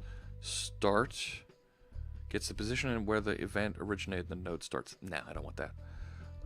So what are my node types? YAML node, because I have a feeling I need to take a look at... okay. What if it's I need it to be a YAML scalar node? Okay. Okay. First or default, an end dot node type equals YAML scalar node. Not change signature equals node type dot scalar. Okay, so I should be able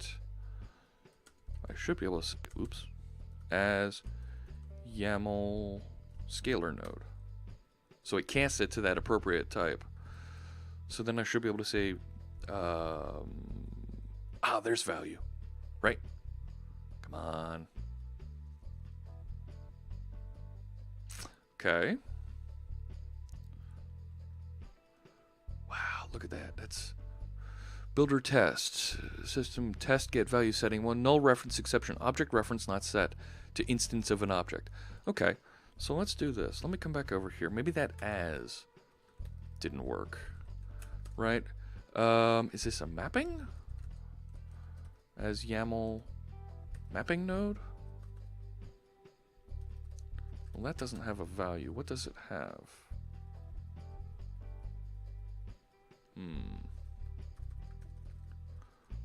So what's the difference between, right? Right, so my different types here are alias, mapping, scalar, and sequence. What are the difference between those different types of YAML nodes?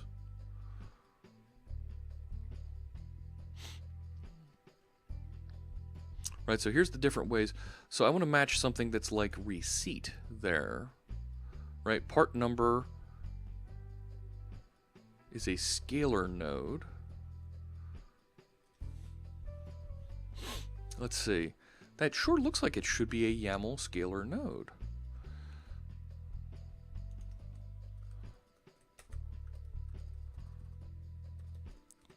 Let's do this. I'm going to let it match the key. And let me say, let's just output the node type. Let's see what that reports. Just so I can get my bearings around what this thing is actually hitting here. All right. Come on now, you should be able to two-string that. Or it doesn't, or is matching node null? Is matching node null again? Did I do that wrong? I may have.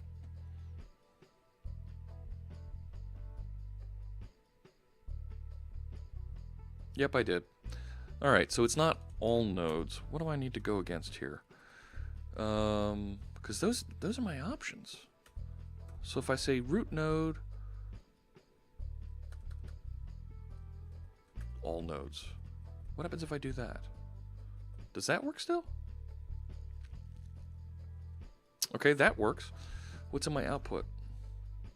It's still saying that matching node is null. It can't find a match where the tag equals the key. That's weird. Alright, so let's do this. Let me yank this, and let's just say we're matching node.tag. Let's just output the first one there. If it was that or tag, but I'm a left first testing kind of person, not left enough. What do you mean by not left enough? Help me out there. It's not outputting anything. It's not finding anything inside. Well, what's... Hang on. Parser documents 0. Anyone know what editor this is? This is Visual Studio 2017 K455 VDP4. Is that like a serial number? Yes, I believe I'm using Enterprise version. Let's take a quick look. This is Visual Studio Enterprise 2017.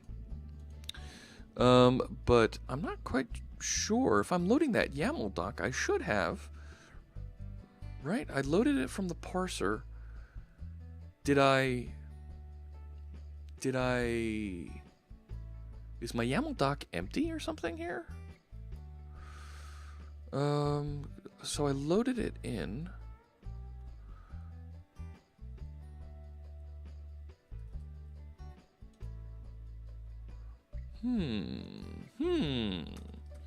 Console out. There we go. Right line. YAML doc.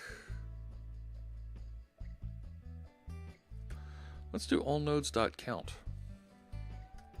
I want to see what this thing actually thinks it is. Because it feels weird, like, where's my document? Where did all my YAML content go? Alright, that finished. Okay, so it sees 5 nodes. Alright.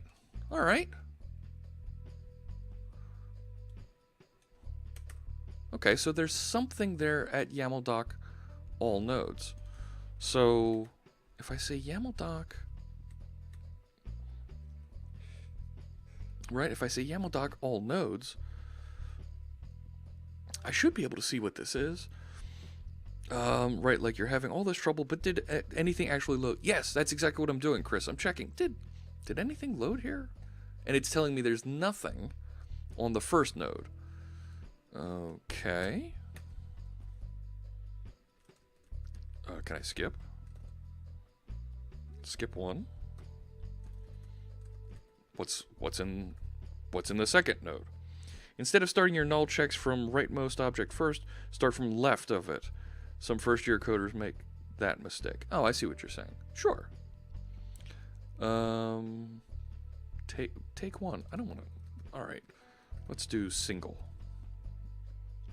See what that comes up with. When I look at that, if I had the debugger attached, I'd be able to actually look at this. Ah, look at that. All right.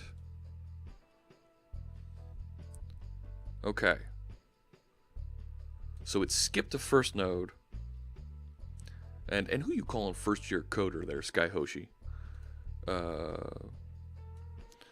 So let's not skip the first one. Let's go to the root node and look at all nodes of that and grab the first one.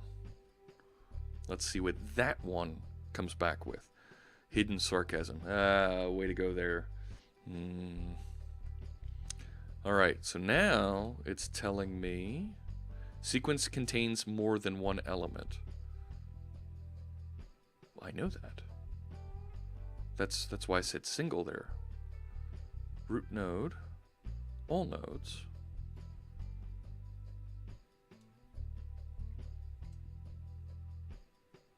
Single. Single should return the first one, the first YAML node. First instead of single. Yeah, that's what I was trying, but you're right. Isn't that confusing? You'd think single and first should be synonymous. Okay, so it returned nothing as the tag from that one. Alright, so let's try skip one. Look at the second tag. This is stupid. This feels ugly. I don't like having to go through this at all. And I've still got nothing coming back for that tag. Let me put the node type. Right? Let me back this up. Let's look at the first one. See what it says that node type is. Because this feels weird. Right? There we go. Mapping. Okay. Let's do node type to string. And then I'm going to do string concatenation here like a bad person. Matching node dot. You know what? Let's do. Yeah, matching node tag. Let's get some additional information here. If I could debug to it, it'd be great. Yeah, but the debugger's being grouchy right now. Yeah, what is going on there? It'd be great if I could put the debugger right there and say debug, and if I could get to it, but the debugger isn't attaching. Look at that. And nothing. Weird. Scalar. Now it's telling me it's a scalar on the second one. Ah, so is the scalar the actual value? So let's take a look at this. So if it's okay, all right, all nodes. I'm gonna leave this here, but just comment it out. Let's do this. Let's say var found node equals YAML doc root node. What was it? All nodes, right? And let's say first or default, and let's look for a node. And let's first check to make sure that that the node type is a mapping node. And then let's convert it to a mapping node. Okay. Right, and I like to wrap these in double parens. So I know that it's a YAML mapping node. Now, can I say... what's a style? Mapping style. Can I look at that tag?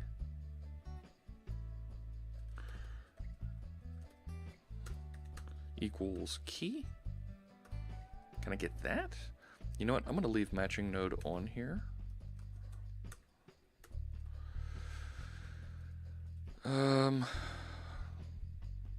That makes sense. Exactly what I was experiencing when test detection actually creeped. Your solution is not like what we have. Uh-huh. Yeah. All right. So why isn't...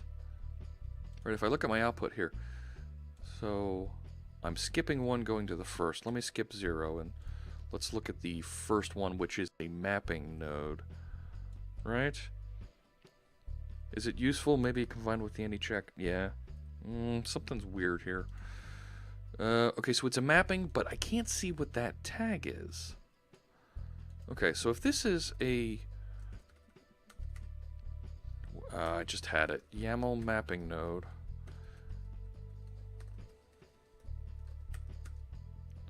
Right? So... Right, I want to get the name of the tag. Is there a name property? No, there's no name. It's a mapping tag. Children. No, not children. Anchor? What's anchor? Gets the anchor of the node. What's the anchor? Show me what my anchor is of that thing. Is that what I'm looking for? Nope. Anchor isn't being output. So what is that? Right? Anybody have expertise using this? If you were to go and clean, then do a build and check the test output, you'll see detection started, then nothing. Yeah, no test detected. That's weird. So I'm thinking, probably wrongly, the tag of the node is not being picked up. This is a mapping node. And if I go to the second, it was a scalar. So if I change this to look at scalar node on that matching node, what can I look at here? I've got anchor, tag, and value. Okay, so let me look at what the anchor is of this one.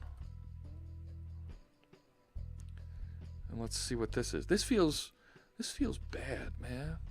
Scalar, and we don't know what that is. Okay. What's the value?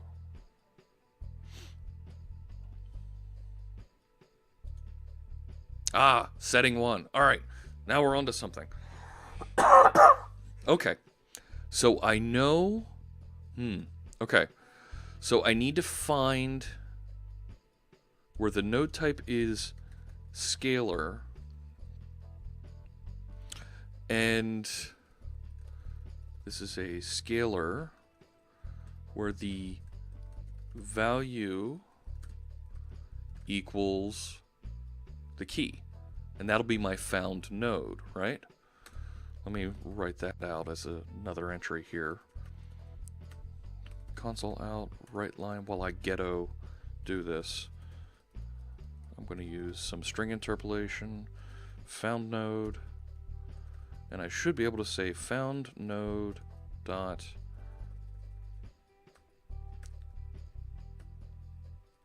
let's see what that outputs. Scalar is a sequence, if I remember it right. Yeah, I think you're right. So scalar is like a sequence. Let's take a look-see. Okay, so found node doesn't have a tag. What is the anchor on that? And actually, found node, I should cast that to a scalar. So let's do that so that I've got it in the right type here. And I really don't like how long that code is. That feels, all those queries feel really bad. It's not readable. That's a little bit better. All right. Now let's see what comes back. Let's see what's going on over here. I'm gonna just update my Twitter while I'm looking here. All right, let's see. What do we got in my output now? All right, so the scalar is setting 1, and the anchor is nothing, but if I look at the value, that was setting 1. Okay, so I know what that is. How do I get to the other side of the mapping? Right, so I'm here. I'm looking at this. So that's the appropriate mapping? Do I have that right? Right, because this is a mapping? right? Okay, so it's setting 1. So do I go, can I go up a tag? Can I go, how do I go to the next? Right, to the other side of this. Scalar is a sequence. Okay, how do I get to the other side of, is it, oh, wait a sec.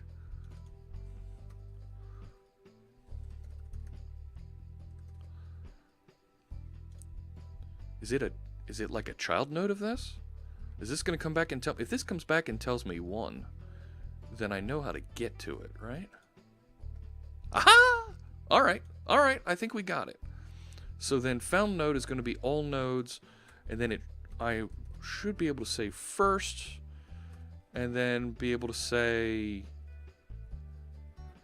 so the first of that is another YAML node. Let's output that node type, and it should be another scalar, right? In this case, I know we're gonna have to do weird things when it comes to bigger documents, more complex documents, but just to get past this simple scenario of just key value pairs in my YAML document, let's say that it's a scalar. Oh man! All right, so YAML scalar node, right?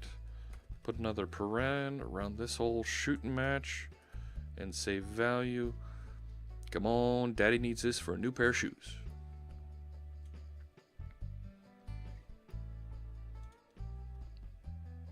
No.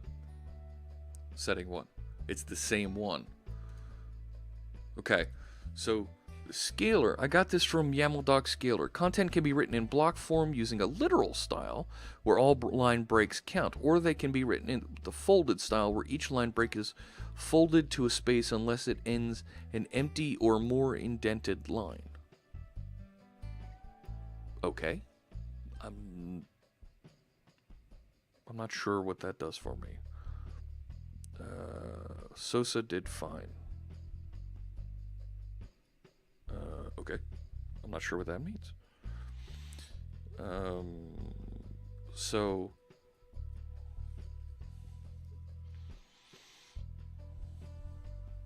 how do I get to the other side of the scalar? So I've only got one node when I say found node all nodes. How do I get to the other, right? So I'm here, I'm at this, I want to find the value that's associated with that. So how do I do that? Let me go back over to this. If it's a YAML mapping node, mapping has children.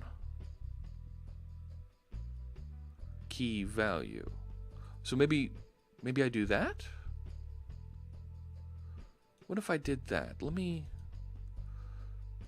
Okay, so matching node, all nodes.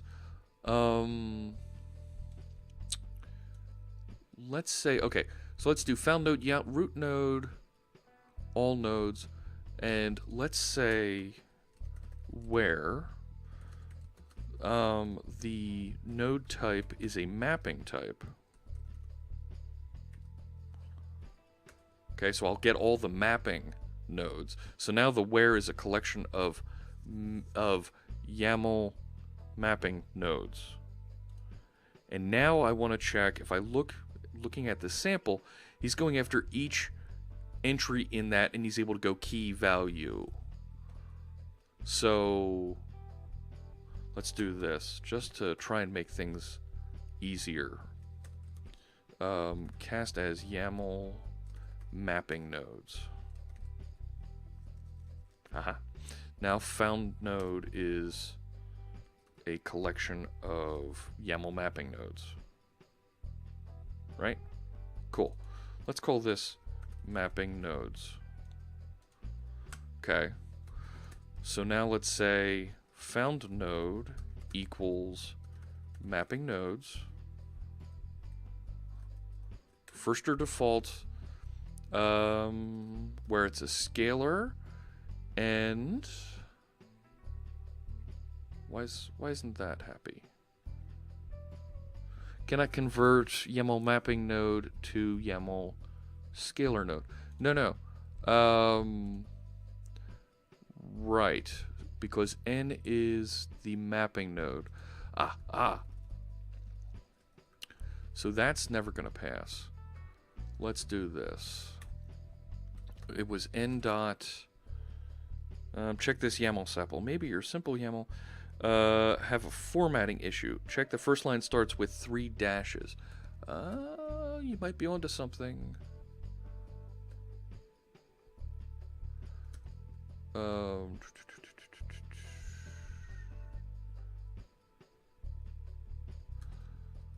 I've only got children as my option here, right? Yeah.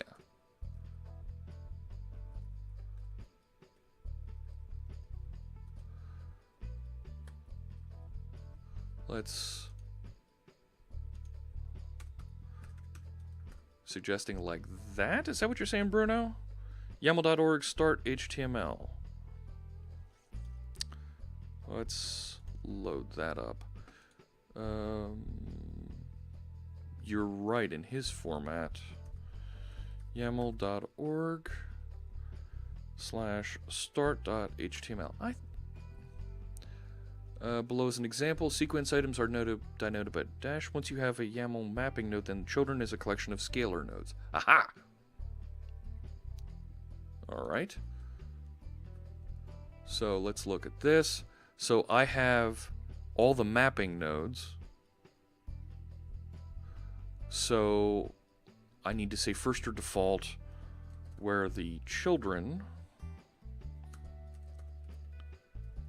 Can I say contains key? Look at that. Ugh, and that one's a YAML node for key. No. Can I say contains? And it's giving me YAML node. So can I say n dot? Oh, it's another n. Oops. So this is a child. So let's call it C. Come on. It doesn't like the C either. What? Contains key value pair. Oh, you know what? Yeah, that's not a link formatting.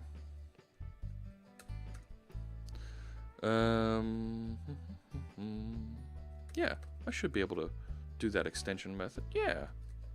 Not comparer.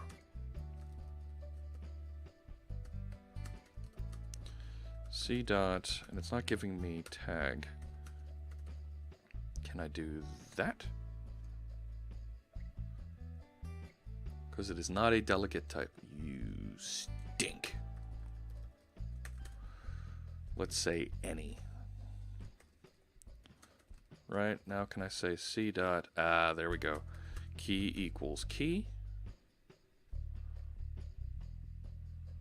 Can I be applied to YAML node? Key is a YAML node, so I should say tag.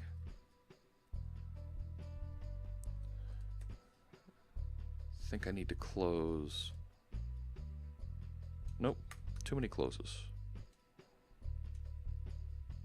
So that's a YAML mapping node where it has a child that is the key tag. Okay. See the for each. And I've got a thumbs up on that. Let me take a look. Where's the for each? Yeah, right? So it's this one. YAML scalar node entry key value. Yep, I think that's what I'm ending up doing here. So this is the found mapping node. Now I need to get the found child node equals found node first or default. Right, so now this is taking in YAML node. So I want to say n dot key dot tag equals my key. Okay. And then Malikan CM, thank you for following. I appreciate you joining me today here.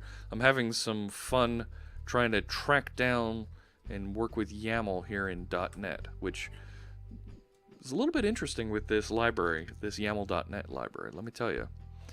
So my found node is, let's see, I should be able to say child node dot, what happens if I say child node value dot tag?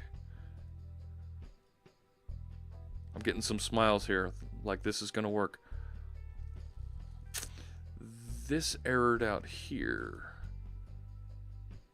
Value cannot be null. So it's telling me that found node is null. And children any, where the tag, where,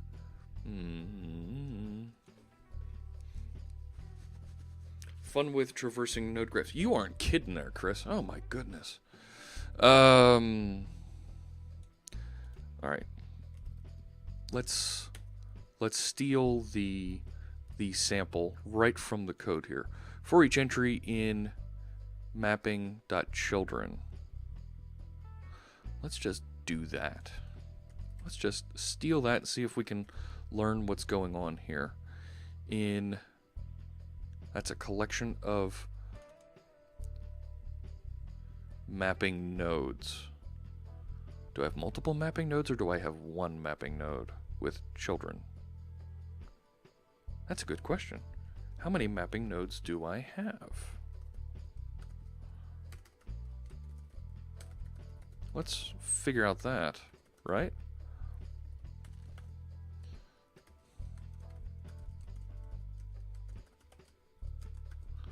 Mapping nodes count. See what we can get for that. Yeah, that's not going to work either right now. We'll come back to that in a minute. Fun challenge, that as a configuration reader, I have no set object model to expect. You're right. And I'm going to need to learn to expect everything. You're absolutely right. Okay, I have one mapping node. So I'm going to eventually need to do a for each across those to try and find these settings. So for each entry in mapping nodes, you know, it'd be nice if I uncommented that. I'm going to do a Control K U uncomments. That's not right. Okay, so entry should be a mapping node.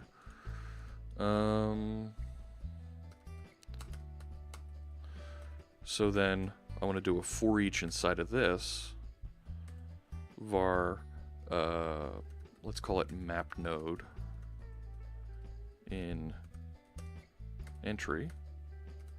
Cool. Okay. Now I should be able to look at this bit right here, right? Let's move that up in. Uncomment. Console. Excuse me. Right line. Console out. Right line. Thank you. Too many right lines. And we will call this now map node.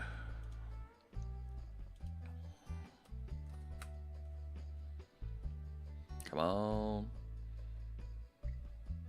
Progress, right? Yeah, you're right, Bruno. Getting somewhere. Setting 1, setting 2. Okay. So my keys match. Right? What happens if I say map node dot value dot value?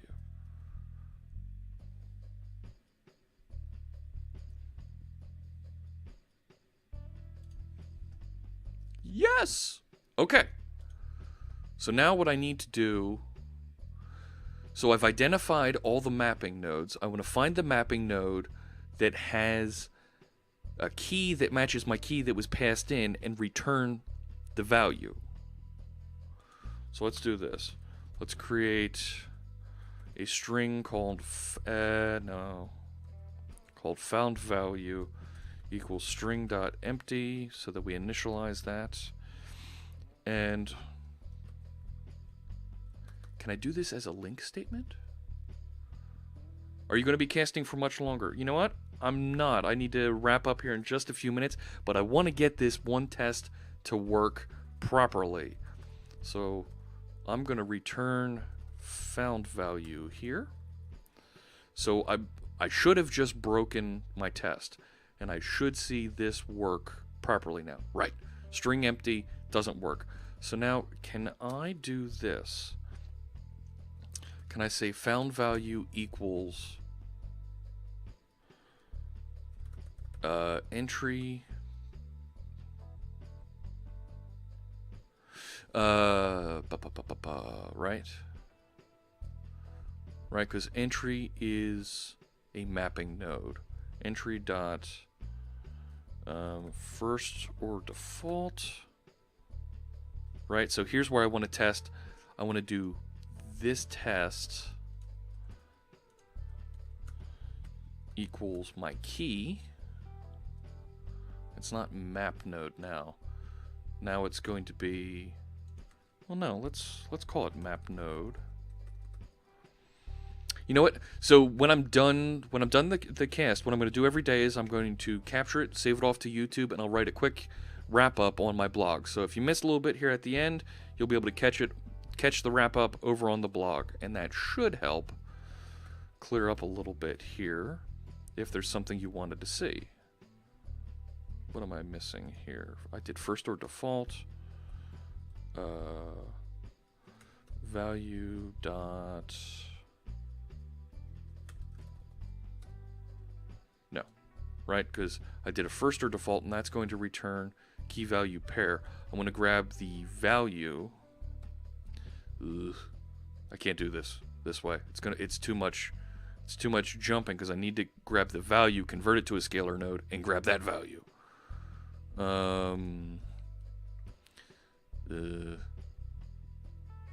Okay, let's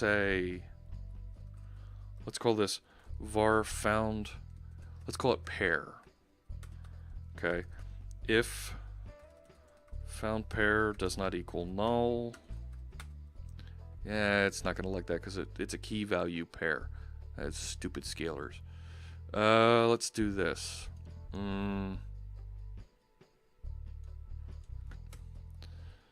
Alright, so let's just assume that it found it. We'll come back and fix it if it doesn't find it.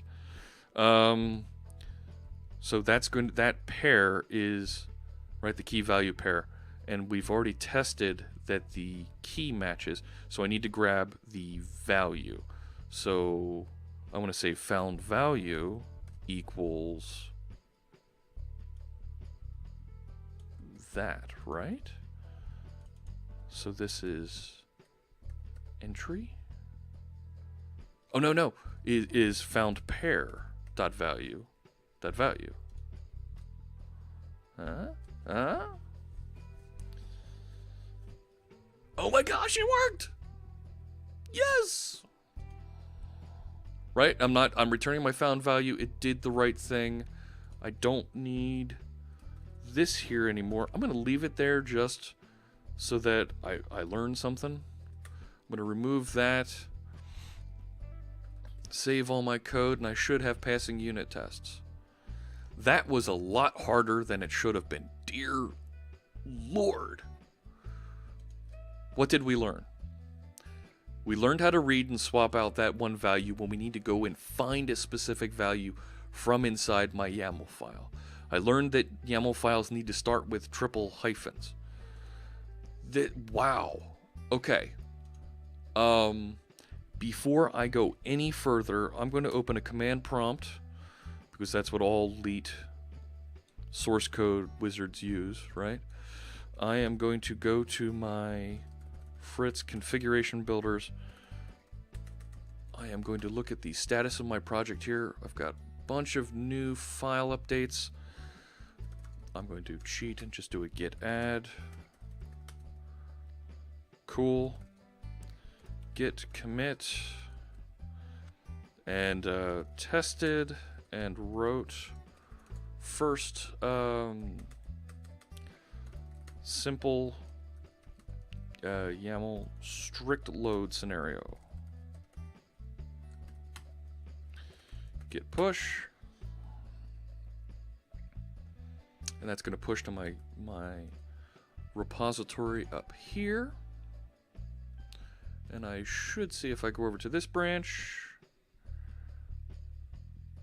There we go. So my push came up. And if I go to app.var, there we go. Should see this go. Oh man. I am not happy with how I have to gyrate and go through that to read that stream. That is not going to be fun. I'm just reflecting on it.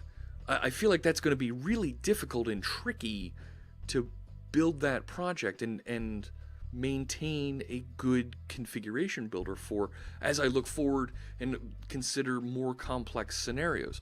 I see a build success here from this. I've got all green.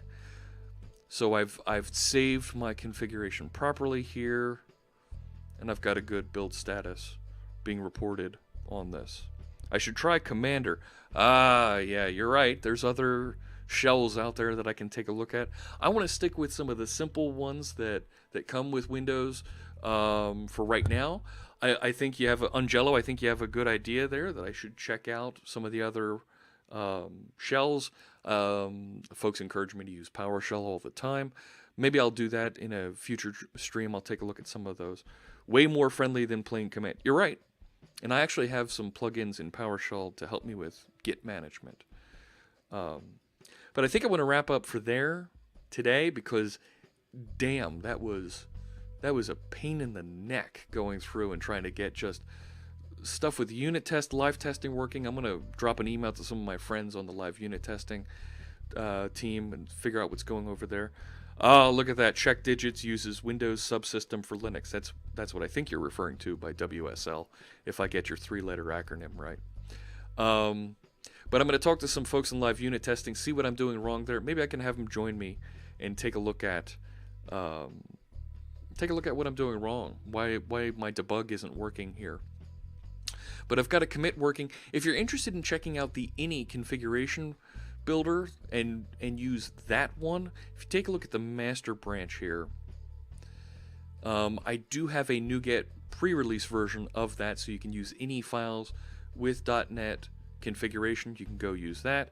I'll do a write-up on how this stream went. I will post the recording of this over onto YouTube, and you can check that out. Thanks so much, everyone that joined me today. I'm up to 57 followers. Looks like there's about 19 of you watching me live. I hope you enjoyed joining me here this morning. I'm going to be back on Thursday morning. I have some work to be done in the house. I have somebody coming to work on my clothes dryer. We'll see if I can still cast at the same time that they're here working. I'll do my best to make that work. If I can't make that happen, I will definitely be here Saturday morning at 10. Thanks so much for joining me. I really appreciate it. And I'll see you next time.